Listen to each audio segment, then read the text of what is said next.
Thank you very much for coming. My name is Doug Haddix. I am the Executive Director of Investigative Reporters and Editors. We're based in the United States, and we are an organization like ARIJ in that we provide training and resources for investigative journalists across the United States and around the world. We have several hundred members of IRE who are international journalists based outside of the United States. I will have at the end of the presentation a link where you can download the presentation, and that way you will have all of the hyperlinks and all of the information. So don't get nervous if you miss something along the way.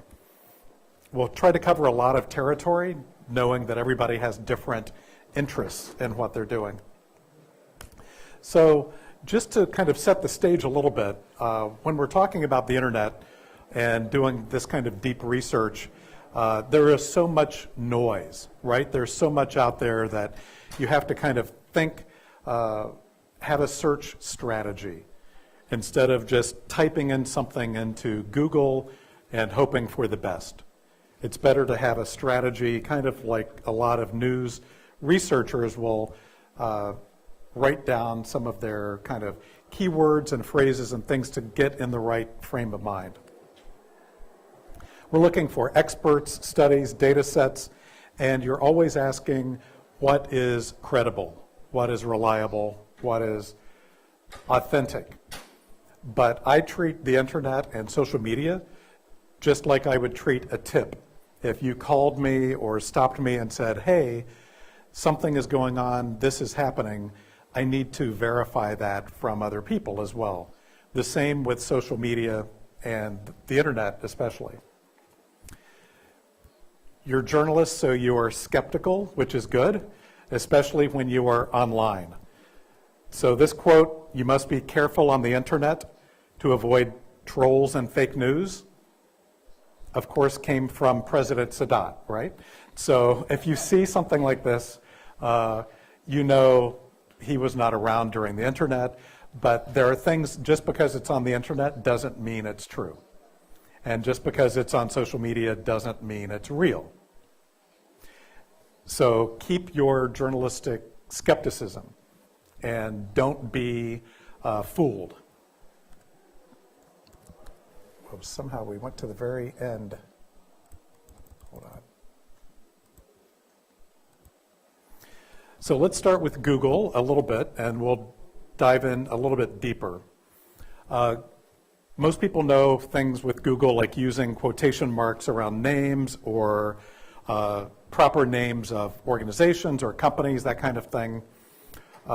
You can also search for particular types of information on Google by saying just search for spreadsheets, for instance, if you're looking for data, or just search for PDF files, that type of thing. I'll show you an example in a moment.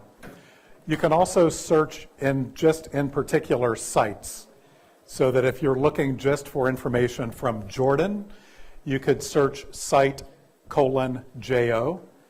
and then your search is restricted to sites based in Jordan with that extension.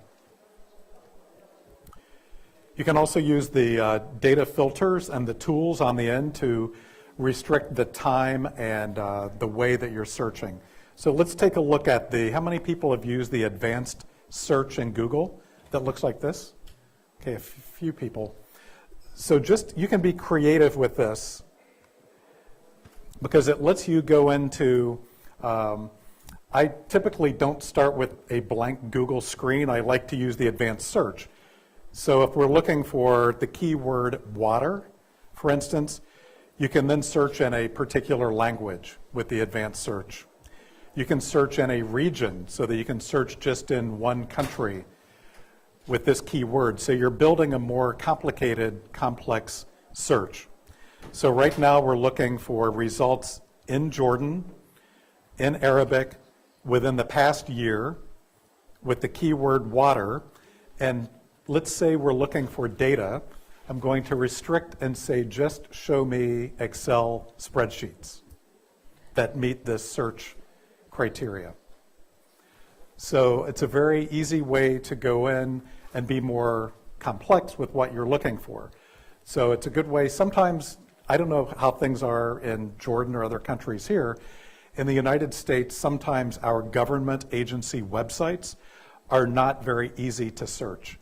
Things are difficult to find, and often it's easier to do a Google search of that particular website, and you can find things more easily sometimes than if you go to the Agriculture Department website, for instance, and find things by using Google, searching just a particular website as well. Google recently announced a new search. This is a data set search. It is in beta, so it's just being tested now by Google. And I like this because it kind of goes out and specifically looks for information that has data, not just all kinds of other information, information in tables and charts and things like that. So you can go in, and all of these are linked, and I'll give you a link to the presentation at the end for those who came in a little later. So if I just start typing Egypt, for instance, it starts giving me all these suggestions of Google data sets that are available. So now I'm looking for economic data for Egypt using this Google data search. And it's pulling up all different examples of data sets that are about Egypt and the economy. So you can scroll down the left and see different choices. And when you find something that looks interesting, you can then go onto the right side and check the information. What years does this data cover? Who keeps this data? And then you can go directly to the data through a Google data search. And it's a very robust site. It can save you time from doing just a plain Google search if you're looking for data in particular, statistics and facts like that. So this gives you all kinds of economic data about Egypt. But it's tool or website? It's Google dataset. Yes, Google dataset.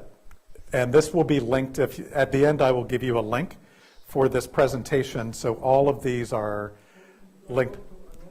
It's tools in Google or? It's a separate website. Website. Yes, it's a Google dataset search. It's different than google.com. Is that okay? Clear? It's run by Google, but they built it kind of to look for data specifically.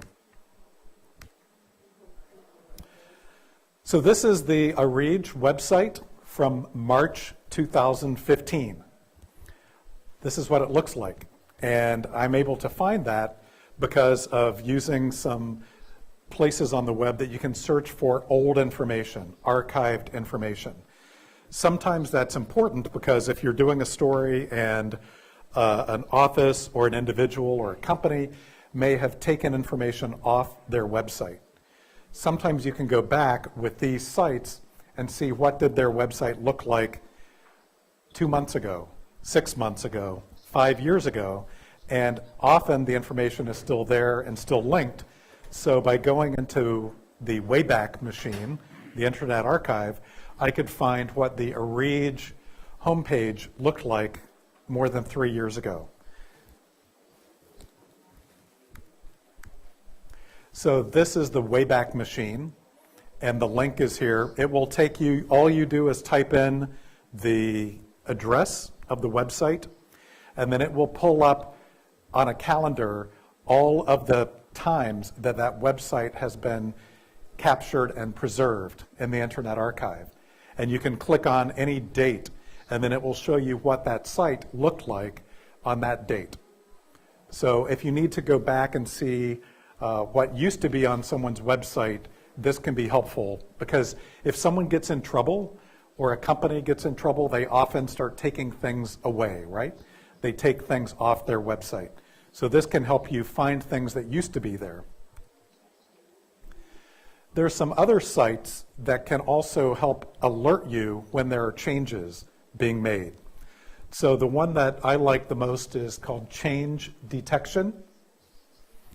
And what that will allow you to do is when you go to that website, you can type in a very specific URL. So if you are monitoring a government agency or a company site or a politician's webpage, anytime they make a change on that page, you can be alerted. It will send you an email saying, hey, this page has changed, and it will show you what has been added to the page or what has been taken away from the page. So if you're working on a story over time and you want to see what's being changed on the site, you can get alerts using change detection. It's very easy. All of these sites are free, unless if there's any charge at all, I will mention that. Or if you see the dollar sign, it means there's some charge for that service. We don't have time to look at all of these. I want to make sure that you have resources later that you can explore on your own. Similar Sites is a good site because if you find a website that's valuable and you think there may be other information, maybe it's about climate change, you can go to that site, type in the website, and then it will pull up a special kind of search, will pull up other websites that are very similar in terms of content and subject matter. For those who just came in, there will be a link at the end where you can download the presentation and have all of the links available. There are also some sites that we recommend that are good for backgrounding people. So there's one called Pipple, this one, Who's Talking, That's Them. These are sites that you can explore if you're trying to background an individual. And it's good to use more than one site because they all work in different ways. So if I'm trying to profile Dan, I might check Family Tree Now and then Pipple and Who's Talking and find different things about him, different bits of information. So I recommend using more than one site like this. If you're looking for addresses, particularly if you're trying to find someone who's now in the US, Zaba Search is a good site for that. Emails, hunter.io, can help you find emails of people that are difficult to find otherwise. And this one is free for a certain number of searches every month, and then it's a premium account after that.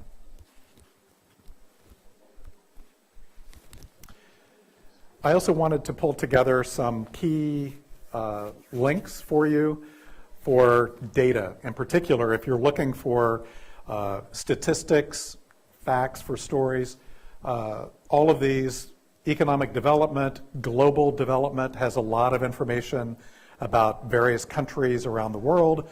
If you're looking to compare how things are in Jordan compared with Lebanon, compared to Syria, compared to other sites, some of these can be really useful. You can download at the end and you'll have all of these on one PDF, if that's okay. I know everyone gets very nervous, like, wait, I need to write everything down. But at the end, I promise I will give you a link and then you can download all of this and have the links together. The United Nations has a lot of data, especially if you're looking for different countries, Global Health Organization, and our friends at the Organized Crime and Corruption Reporting Project based in Europe, they have gathered a lot of data and a lot of links to information in various countries. So I recommend their site as well. Sometimes you want to look at how things intersect. Getting information about private companies can be difficult, even in the United States. So sometimes you look at where does this company interact with government, maybe, so that if there's a government contract, that might be public. You might be able to get that information.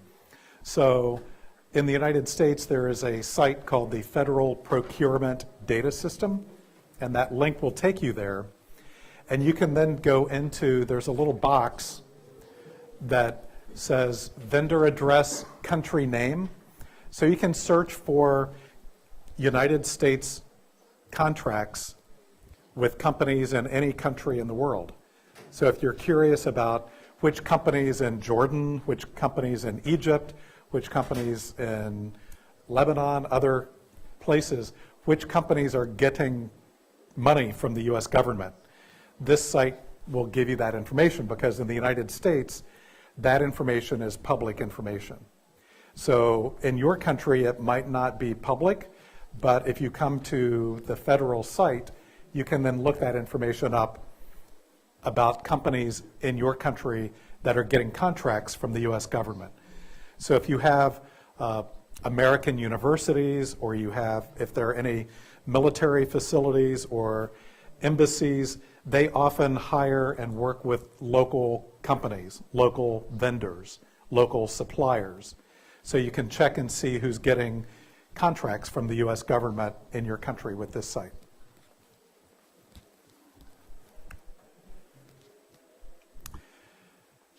Sometimes you might be interested if wealthy people in your country spend time in the United States.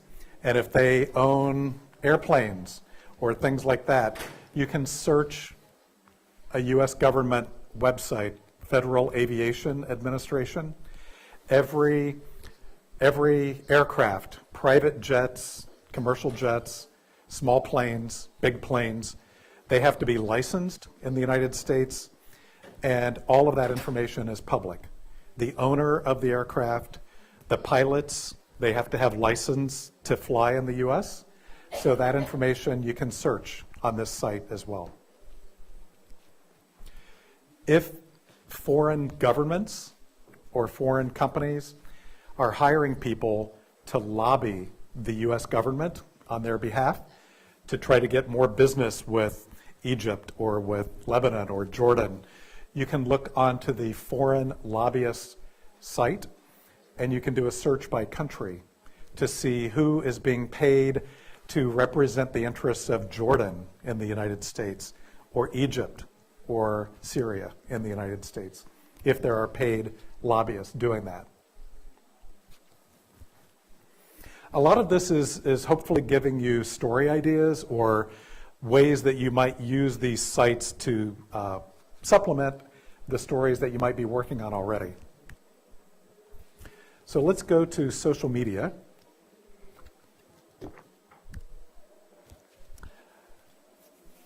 How many people, I've seen different statistics about Twitter use across the Arab world. How many people in the room use Twitter every day? Okay. Maybe one time a week? Never. Okay. Our friends in the back are like, no Twitter for me. So there are ways to, Twitter has become in the United States and in many countries, I think it will be emerging in lots of places too, very useful in breaking news, especially to find people on the scene of news. You can also find sources that are interested or knowledgeable about different topics as well. But the idea during breaking news, First Draft News has done some studies. It's a small site in the US. And they have figured out how do people tweet during breaking news, during a big fire or during an earthquake or a flood or something like that. They've done a lot of studies. They have some very short 5-minute video tutorials on their website that are really good. Not just with Twitter, but how to do very particular things on social media. And I recommend their sites. For human disasters, as they call them, bombings, shootings, accidents involving transportation, they have done studies about the kinds of words people use when they're posting on Twitter or Facebook or other places. And you have to think about if you have been on a train and the train has derailed and you're okay, and then you're leaving, and then you're tweeting information, you're very emotional, right?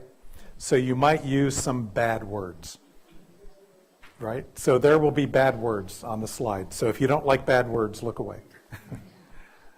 So they found that people will use words like this. And what you need to think about is when you search, you can search with a combination of these things so that you can maybe find people there more quickly using that kind of, you can do an advanced search on Twitter just like you can in Google. I'm not going to read the bad words. So let me show you there. How many people have used the advanced search in Twitter? Okay, just a few. Just like Google has an advanced search, this link will take you to the Twitter advanced search. And it has this kind of box where you can be very specific about what you're looking for. So if I was sitting in my house in Columbus, Ohio, and I was curious, what are people tweeting about in Cairo, Egypt? There's a way to find out. So you go to advanced search. You could also put in keywords if there had been a bombing or a train accident or something. You could use keywords. You can search in a particular language. You could search just to or from certain accounts on Twitter. And my favorite part, and a lot of journalists don't know that you can do this, is you can search place. So you just click on this little box, and you can type in any city in the world. You can also put in dates to say, show me tweets just between this date and that date. So we're looking Cairo, Egypt, about a 1 week period. So all of the people around the world, even if they mention Egypt in a tweet, unless they are near Cairo, this search is only pulling up people near Cairo. So it gives you a flavor of what people are tweeting about in that location. So during breaking news, using keywords will help you find people tweeting about that topic in that city and not someplace else, in another city or in another country talking about that. It's a good way to find eyewitnesses. And you scroll across the top, and you can say, just show me people who are actively tweeting now. And you'll get a sense of people who are tweeting in Cairo during that period.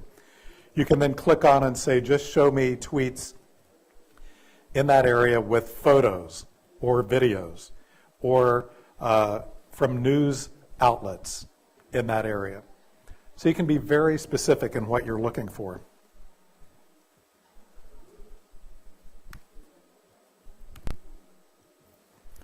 You can also find tweets near a specific address. Who has done this? Just one.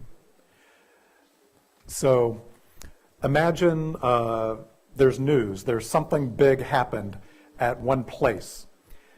And you can go into Twitter and say, search near this one place on planet Earth, however close you want to search.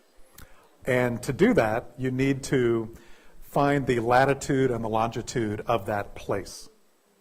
So who knows the latitude and longitude of their house? Right? You do? Do you really? Wow, that's impressive. No one, almost nobody knows that. So there's an easy way to find that because that's the magic ingredient. That's what you need to be able to search Twitter to say, show me tweets near this address. And it looks like this. So I wanted to find tweets within 1/2 of a kilometer from this hotel. So I'll show you how to find this on a Google map. The top part is just what you put into Twitter to say that I want to search near this place on planet Earth. So you just type in the word geocode, which is a fancy mapping way of saying one point, one address, colon, the latitude comma, the longitude, comma, and then the radius. How far out do you want to search? So 0.5 kilometers. You could search 1 kilometer, 2 kilometers. You decide. The key thing, no spaces when you write that search in Twitter. If you have a space anywhere, it will not work. And that's the most common error that I see journalists make doing this. So let's see what this looks like. Bless you. So I just did a search for the Hilton Dead Sea and found the map. And all you do is right-click on the point, what's here, pulls up a little box, and there's the latitude and the longitude. And then you copy. Let me stop this for a moment. Everyone saw this? You just right-click what's here, and then it opens up this box, and the latitude and the longitude are just right here. It gives you, if they have a street view, which they don't, it would give you that as well. So you just copy the latitude and the longitude, and then you just go to Twitter, and in the top search bar on the top right, you just type in geocode : no spaces, paste the latitude and the longitude, decide how big the radius is, make sure you get rid of the spaces. And then when you search, now we are looking within half a kilometer of the Hilton. So you can see the latest tweets, just like any other search in Twitter. You can say, just show me if there are people. It did not pull up. A lot of people aren't tweeting, I guess. Or photos. It's kind of a good way to scan, just to get a quick look at images that people tweeted from this place. Think about it during breaking news, how valuable this would be to find people who are posting photos or videos very close to the address of where something happened. A very powerful tool, and I'll show you one example. Do you remember this fire? Last year, high-rise apartment in London was on fire. So I was working on a presentation that day, so I captured what it looks like. So I looked up the address of the building, found the building on Google Maps, clicked on what's here, found the latitude and the longitude, copied, went to Twitter, made sure no spaces. And during breaking news, you can see these were people who were posting photos and videos in the aftermath of the fire and during the fire. So you could then try to contact those folks by sending them a message or finding them in some other way. Yes? But does that mean that people need to have their geo open? That's an excellent point. She's asking, do people need to have their geolocation turned on? Yes. So that's an excellent question. Thank you. This is not every tweet from the area. If you have your location turned on your phone, this is how the search is working. If you don't have your location turned on, the search will not find it. If you also have a private Twitter account, if it's locked down, it will not find it. So it's searching public tweets with the location turned on the phone. What's the percentage of people you think that I haven't seen good information about. He's asking the percentage of people that have location on. I think often when there's breaking news, people turn it on if they're posting photos and images because they want to tag where they are. I think in general, like I don't have it on most of the time, but if I want to post, like I posted a photo from nearby and I turned it on so that I could tag that in Instagram. So I don't know, do you guys, who leaves their location on all the time? I'm just curious. So you want to be tracked. It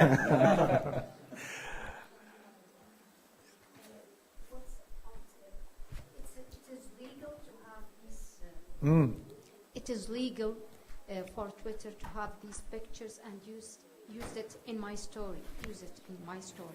Ah, good question. And if this is in contradict with the مثلا Jordan law here, if I have personal photos and put it in my story.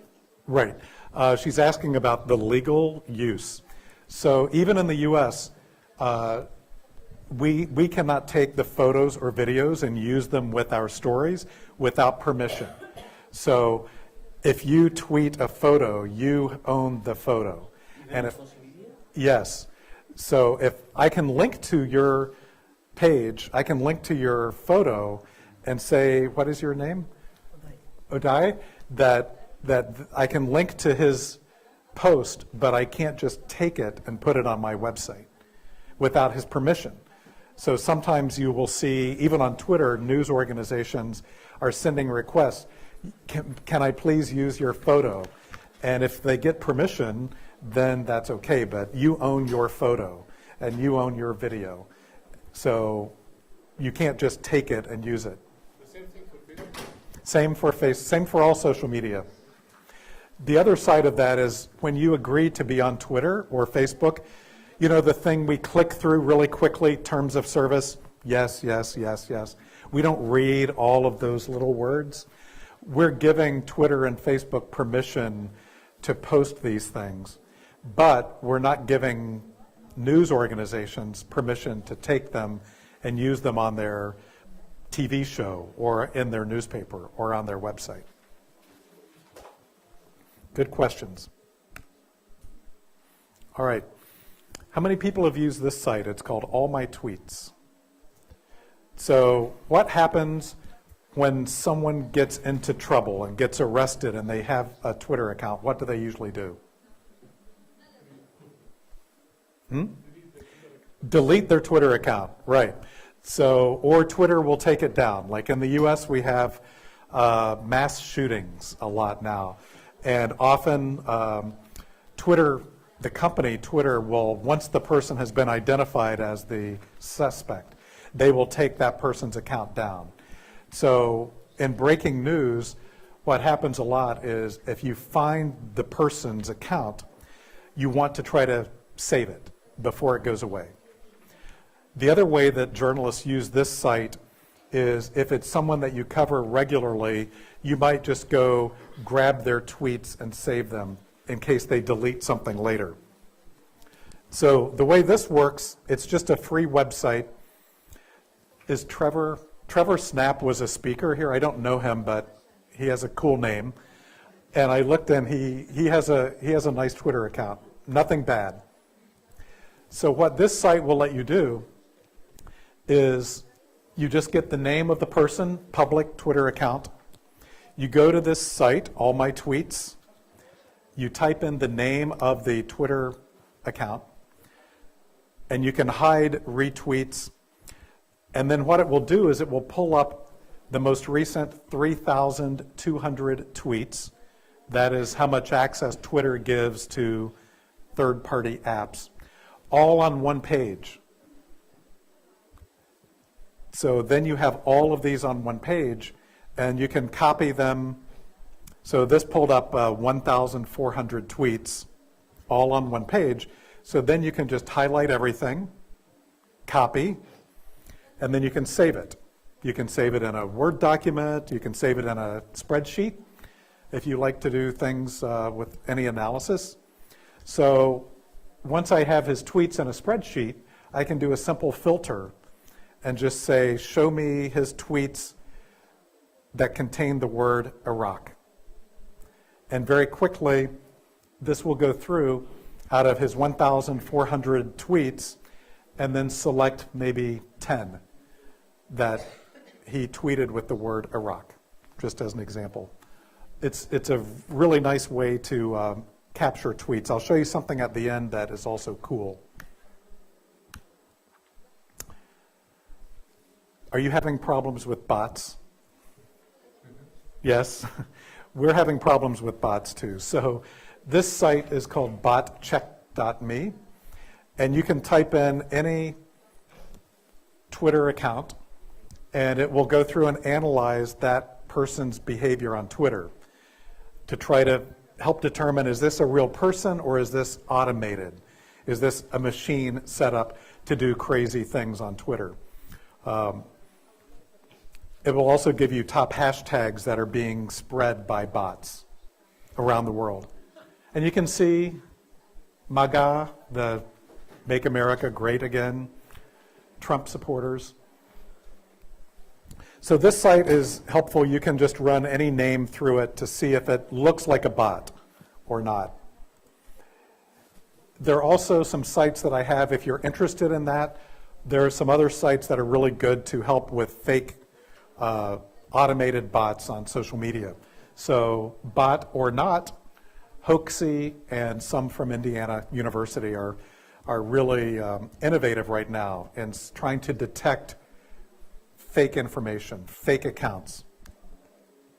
There's also, Bot Check Me has a little extension that you can add to your Chrome browser so that when you're on Twitter, it puts a little blue box up in the corner. And you just click that box. So this one says, this does look like a bot. It looks like a propaganda bot. And then you can click on the red Rising USA. You can go to that site. They've tweeted 31,000 times. That's like a human being. It's hard to do that many tweets, even in a year. Even for our president, that would be a lot of tweets. But I like this because if you're just looking at things on Twitter, you can click a button and say, does this look like a bot? And this will check it out. It's not 100% perfect. It gives you a signal, a clue about whether this might be automated, a machine. What's the level of the true positive and false negative of the results? How can I, is it reliable? Again? Yeah, is it available? What's the level of the true positive and false negative of the result? This measure there's no is way. reliable or not? Yeah, there's no way to really know. So I would not take this and put it in the story that this account is a bot. It's a signal, it's a clue to do more reporting. It gives you a sign that this may not be a real person. But I wouldn't take that. It's not scientific. They analyze how often the person tweets, if they respond to things or not, or if they're just pushing out retweets over and over and over thousands of times. None of this is perfect. Good question. Let's talk a little bit about Facebook. Who knows Yazan? Do you know Yazan? Yeah. So I didn't tell him I was doing this. So Facebook has become very difficult to search in Facebook itself. They keep changing how things work inside Facebook.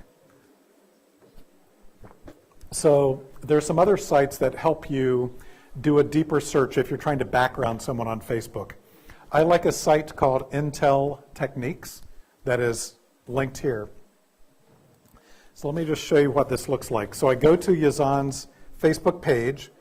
Once I figure out this is the real Yazan that I want to look at more information, everybody on Facebook, when you go to your Facebook page, look at your URL at the top.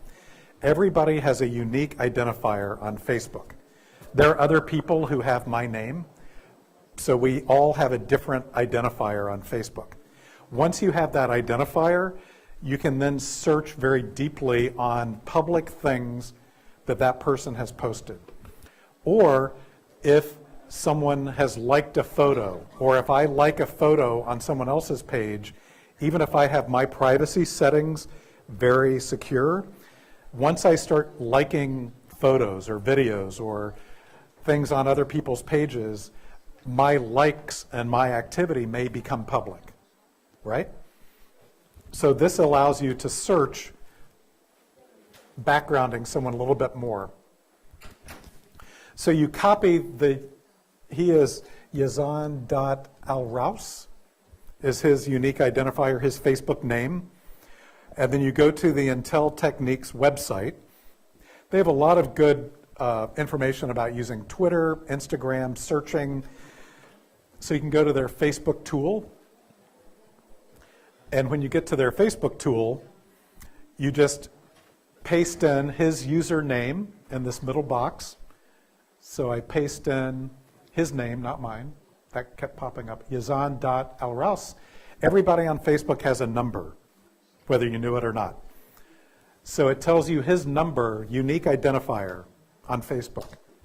And once you have that, you can then copy it down onto this. This is like a search of Facebook. And now we're just searching Yazan on Facebook, his activity.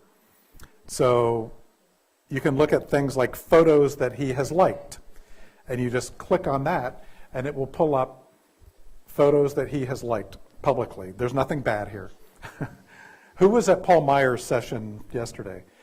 Yeah, the person who he used had some interesting photos. So Yazan, nothing bad. You can look at videos that the person liked, posts that he liked. So I was just kind of looking around to see, like, what would he like on Facebook? So he likes some journalism things, and then he liked something that I posted when our cat died earlier this year, and it was a tribute. So Yazan liked that, and it shows up in this search. You can look at places he's visited on Facebook, checked in. You can look at groups that he is a member of on Facebook. And this tells you something about the person, right? If they are a member of certain groups or they like certain groups, it gives you a little bit of information. You feel like you start to get to know the person as you do this kind of search. You can also look for coworkers, friends, or relatives. Relatives can be helpful if you're trying to find people who can get you in touch with that person. So searching relatives, I found his brother. I see the second cousin, then his aunt, another cousin, his sister. So it's like we're having a family reunion right now with Yazan's family on Facebook. So think about if people you're trying to background, how helpful it might be to find relatives or coworkers, people they're connected to. You can also search two people and look for relationships once you have their unique number as well on Facebook. Very powerful kind of search tool. So every person has this long 9-digit identifier. Every company that has a Facebook page, every organization, in the United States, universities and schools and churches often have pages on Facebook. IRE has a page on Facebook. All of those, it's the same type of thing. You can search with that unique number once you find it and get all kinds of information about what they're posting. I'm going to skip a couple slides because we're running out of time here. Let me go down. This does kind of, I'll show you this. This reporter who works at a newspaper in Oregon has put together a way that you can search all of these things using just searching in Google with this type of thing once you have that person's number or that company's number or that organization's number. You can look at people from a certain place who now live in a different place. You can look for employees of a certain company who now work at a different company, at company B, and do these kinds of cross searches using this language. Let's skip ahead. LinkedIn, there's a plugin called Scrap.io, and this, once you have it installed in your web browser, when you're on LinkedIn, if people don't have their email on LinkedIn, it's one of my biggest frustrations. You find someone, they look interesting, but there's no contact information. How can I find this person? This this works okay. Not perfect, but often it will then pull up from other searches that person's email address and sometimes their telephone number by searching other sites. There's something now called Sales Navigator that you can plug into your Gmail. So I have this installed on my Gmail. So if I get a Gmail from Yazan, and if I didn't know who he was, I hover over his name, and on the right side it will pull up, if he's on LinkedIn, it will pull up, or even if he's on Facebook sometimes, or Twitter, it will pull up his profile information so that I can say, oh, I do know this person. I met him someplace before. I think LinkedIn is one of the least used platforms for journalists that can be super valuable. Because in the United States, most people think about using LinkedIn only if they're looking for a new job, right? Or they're looking to hire someone. They go searching on LinkedIn. If you think about it, LinkedIn is a database of amazing information about people. Because what do you have on your LinkedIn profile? Who's on LinkedIn? See, most people, right? So what kinds of information is on your profile? Profession, CV, like all of your, like where you went to school, your profession, what you've been doing, right? Kind of projects you're working on, your expertise. All of this is searchable. So if you're looking for experts in particular, experts even in a particular place, you can do an advanced search on LinkedIn to find them. So in this example, I'm looking for the phrase digital security. So I'm looking on LinkedIn for someone who, I just typed in digital security, so it's searching everywhere, 15,000 results. That's way too many. So then you can go into these filters at the top. All filters on the top right opens up an advanced search on LinkedIn. And this is all free. So location, I can now search in Lebanon. You can search in more than one country at a time if you'd like. You could search by a particular company or the past company where if someone used to work there. You can look at types of industry, all kinds of ways that you can search for that person, that expert that might be able to help you. So now I'm looking for digital security in someone's LinkedIn profile with somebody based in Lebanon. And now I get 31 results. I can do something with that. And as you start reading down, you see people who, here's a database analyst at the United Nations, a journalistic trainer who may be here, and it will tell you if you have any shared connections with that person, someone who might make an introduction for you to make it more possible the person would speak with you. What's the name of this book? What's the name? LinkedIn. It's just an advanced search on LinkedIn. In LinkedIn. Isn't that cool? Right, you just go into LinkedIn and you're searching LinkedIn itself. It's not a separate tool. Is that okay? And a lot of people don't realize that LinkedIn has an advanced search built right into it, where you can find this kind of information. I mentioned Intel Techniques earlier. I love this website. We call this the headless man with a suit, like he's very private, so we don't know what he looks like. But he has on the side lots of information about how to do deep searching on social media and tools to search different platforms on social media. Paul Myers, who spoke yesterday and is fantastic at the BBC in London, he has a really nice site as well that is organized based on these topics. So you can click down and scroll down and start seeing lots of useful information. He is a fantastic researcher. So these are sites that he uses at the BBC to do investigations and to get deep backgrounding of people. So his site is super useful. Who's done, I think this is more common now, who has done a reverse image search? Okay, a lot more people. If you haven't, these are some tools. Google image search. You can take an image that's on the web. If you see a photo, like in the United States, after a flood or a fire or a tornado or a hurricane, a lot of times people start posting photos that are not real, that are from something that happened 5 years ago. You can take that photo, either the link to it, or you can download the photo on your computer and then drag it into this search box, and then it will search using the image itself to see, has this image appeared on the internet before? So that's a very quick way to save yourself embarrassment. If you find a photo and you think this might be useful, or I might link to this site with this photo, but you do a reverse search and discover that the photo was used 5 years ago in a different flood.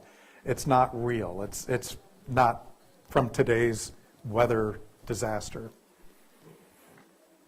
Photo forensics, I mentioned number 3. This will take any photo and a link to that photo if it's on the web, and then it will search and pull up all of the underlying metadata, the exit data for that photograph, if it's available. So you can find the date the photo was taken, where it was taken, the type of camera that was used. And there's a whole level of forensics with photos to determine whether they have been altered. And this site, Photo Forensics, can help you on that. All right. How many people have used this service? If this, then that. This is how we will close. This is a free tool. You don't need to know any computer programming, nothing sophisticated. The idea is, if something happens on one service, then I want something else to happen. If this, then that. So you can link things together in creative ways. It works on lots of different platforms. It works on Android, on iPhones. You can say anytime that you're tagged in a Facebook photo, save that to your Google Drive, for instance. You can say anytime I tweet with a photo or with a particular hashtag, post that on Facebook or post that on LinkedIn. You can do lots of things anytime that you change your profile photo on Twitter, it will automatically change it on Facebook. It can do things to save time. So I'll show you a couple ways that journalists use it. You can save tweets by hashtag. So if you're covering a news event or you're at a conference like this where there's a hashtag and you want to be able to save all of the public tweets with that hashtag, you can set up this little robot who will work for you for free, and every 15 minutes it will search Twitter for that hashtag and save the results in a sheet in your Google Drive, where it's in your own Google Drive, where it's protected and secure. So I set this one up a week or so ago on hashtag ARIJ18. So right now it's been running for about a week, and it's pulling off all of the tweets that people have posted with that hashtag, and it's putting them in my Google Drive, so it's not public, it's in my drive. It tells you the exact day and time, who tweeted that, the contents of the tweet, and if there is a photo or video or something linked to it, it will give you that link as well. And it saves it all in a Google Sheet. This is the service called If This Then That. If This Then That. So it's a website or it's a mobile app. So you just create an account for free, and then if you want to connect Twitter, Google Drive, Facebook, LinkedIn, you can link in your account and then do these things together. Your Gmail, it will send you alerts, it will do lots of things. So this is just running, this has been running now for about a week, and it just scoops up all of those tweets.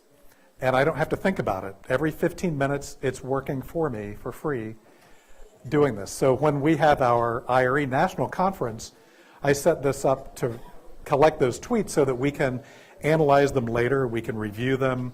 There are thousands of them, so you can't keep track during the conference. So if breaking news event, if there's a hashtag that you're using, your news organization or others are using, if there's a hashtag about a topic that you cover, that you monitor regularly on TweetDeck or something, you could set this up and gather all of those tweets into a running Google Sheet. And after it creates 2,000 rows, it will create another Google Sheet and just keep moving, keep producing it. Very, very helpful. You can also scoop up tweets using if this then that based on a location. So this is why I'm probably on a watch list, because I created a search near the White House. So you can type in any address in the world, and you decide how big the radius is or how small. And just going through this service, you can say, if someone publicly tweets inside this radius, then take that tweet and save it into my Google Drive. So I know some political reporters in the United States who do this in the state capitol if they're covering state government. They will set the search up to run around state office buildings just to see what people are tweeting, what people are posting, because they don't know everyone. They don't know every lobbyist or every person who's coming there for meetings. And it just runs and you can save it near an address. You could set this up if there's a breaking news event. You could set one of these things up and then it would start gathering tweets for you and saving them near that breaking news location. And these will keep running as long as you want them to run, and then you can just turn it off when you don't need it anymore. So here are ways to stay in touch. My email is easy. It's just doug@ire.org. I'm at Doug Haddix on Twitter. And then here is the all-important link to pull down the presentation. So it will be a PDF that has all of the slides, all of the links so that you can pull that down. And I'm only 2 minutes over. So thank you all very much for coming.